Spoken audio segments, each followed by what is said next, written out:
கலைஞர் பல்கலைக்கழக மசோதாவுக்கு ஆளுநர் ஒப்புதல் வழங்காமல் குடியரசுத் தலைவருக்கு அனுப்பிய வழக்கு தொடர்பாக தமிழ்நாடு அரசு உச்சநீதிமன்றத்தில் வழக்கு தொடர்ந்திருந்தது. இந்த வழக்கு என்பது தற்போது விசாரணைக்கு வந்திருக்கிறது. இது பற்றிய கூடுதல் விவரங்களை வழங்குவதற்காக சிறப்பு செய்தியாளர் ராமகிருஷ்ணன் என்கிறார். ராமகிருஷ்ணன், எந்தெந்த வழக்குகள் தமிழ்நாடு அரசு சார்பாக தொடர்க்கப்பட்டிருந்துச்சு? இந்த வழக்கு விசாரணை தொடர்பான முழுமையான விவரங்கள் என்ன?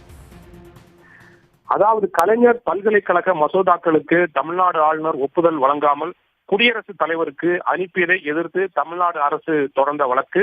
இது மட்டுமல்லாமல் தமிழ்நாடு விளையாட்டு பல்கலைக்கழக மசோதாக்களுக்கு ஆளுநர் RN ரவி அனுமதி வழங்க உத்தரவிடக் கோரி தொடரப்பட்ட வழக்கும் இன்றைய தினம் உச்சநீதிமன்ற தலைமை நீதிபதி BR கவாய் அமர்வுள்ள விசாரணைக்கு வந்தது.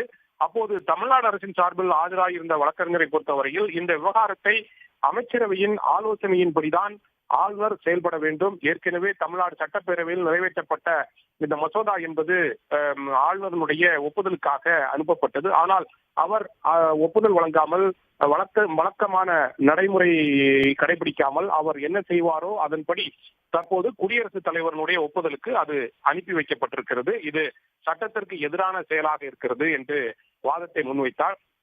தலைமை நீதிபதியை பொறுத்தவரையில் இந்த வழக்கை ஏற்கனவே குடியரசுத் தலைவர் விளக்கம் கோரிய அந்த விவகாரத்தின் முடிவு செய்ததற்கு பின்னர் விசாரிக்கலாமே என்று கருத்தை தெரிவித்தார். அப்போது மத்திய அரசின் சார்பில் ஆஜராகியிருந்த வழக்கறிஞரை பொறுத்தவரையில் கடந்த 2015ஆம் ஆண்டு முதல் தற்போது வரை 381 மசோதாக்கள் குடியரசுத் தலைவர் ஒப்புதலுக்காக அனுப்பி வைக்கப்பட்டிருக்கின்றன. இவ்வாறு ஒவ்வொரு மசோதாவுக்கும் உச்சநீதிமன்றத்தை அணுக வேண்டும் என்றால் இதற்கு ஒரு தனி அமர்வையே அமைக்க வேண்டியிருக்கும் என்று கருத்தை தெரிவித்தார். நீதிபதிகளை பொறுத்தவரையில் மசோதாக்களுக்கு ஒப்புதல் வழங்கும் விவகாரத்தில் கால நிர்ணயம் செய்து தீர்ப்பை ஒத்திவைக்கப்பட்டிருக்கின்ற அந்த வழக்குடன் சேர்த்து விசாரிக்கலாம்.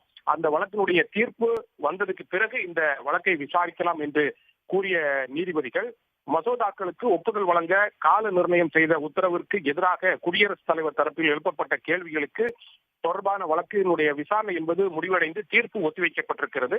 அந்த வழக்கினுடைய தீர்ப்பு என்பது நவம்பர் மாதம் 21ஆம் தேதிக்கு முன்பு வரும் என்று நீதிபதிகள் கருத்து தெரிவித்திருப்பதால் அந்த தீர்ப்பிற்கு பிறகு மீண்டும் இந்த வழக்கினுடைய விசாரணை எடுத்துக் கொள்ளப்பட்டு அந்த தீர்ப்பின் அடிப்படையில் வழக்கினுடைய விசாரணை நடைபெற்று தீர்ப்பு வழங்குவோம் என்று நீதிபதிகளுடைய கருத்தாக இருக்கிறது.